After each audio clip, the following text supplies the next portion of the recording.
the awkward spring of my adolescence, when my chute sprung up in the wrong direction and I traded training bras for ace bandages wrapped tight as tourniquets around my heart, the premature bloom of my belly strained the thin skin of my barely budding body like the thin cotton of my t-shirts, and beneath it, you felt like a little fish swimming.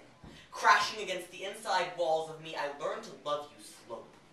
You were born of a minor act of violence, an under-the-radar betrayal in an afternoon haze of pot smoke and boredom between two urban urchins hanging around bus station bathrooms in my redneck town. If you were a teenage boy with a girl's body hidden under his board shorts, you didn't have many friends.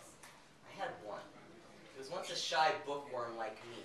We bonded over Nintendo and Lord of the Rings, but his daddy made him mean, and meth made him crazy. Or maybe it was the other way around. But one day he came around with a constellation of bruises on his back where his old man had beaten him with a bicycle pump. That was the day he unwound my bandages, exposed my heart like a wound. He wouldn't have taken no for an answer if I'd offered it. But I didn't. My feelings for him were a hand cramped over my mouth. I couldn't risk losing my only friend, so I let him bury his anger inside me, and you grew there, like an ash tree where a crank house blew up. You were the last thing I wanted. But you were the only thing I had. In the days leading up to the fatal overdose of my tweaker friend, I still can't bring myself to call your father. Some days he'd knock me around some. And sometimes, lying on the floor, I'd press a hand to my belly, feel the thump, thump, thump I told myself was your heartbeat. Actually, it was my heart. I didn't know then you could feel your heartbeat from anywhere in your body. Didn't know a fetus's heartbeat is light and fast. A hummingbird danced under your ribs, and it was so small I couldn't have felt it through my skin. But maybe this is the story of us. I went looking for your heartbeat and found my own. You were my sign of life.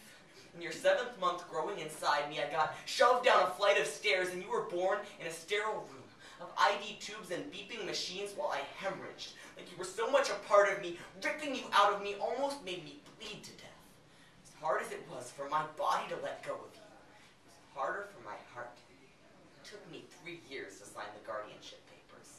3 years in welfare hotels, riding the bus to high school with you in your little backpack, kicking the backs of my elbows to admit I still had a lot of growing up left to do myself. I gave you up to give us both a chance. I was never your mother, and I may never be your father, but I hope someday I can be your friend. I would be honored, because I have been through some shit, but you may have survived more just on your way to being born. You are the strongest person I know. My little fish is a tadpole. You've grown legs long enough to lift you above all this, and if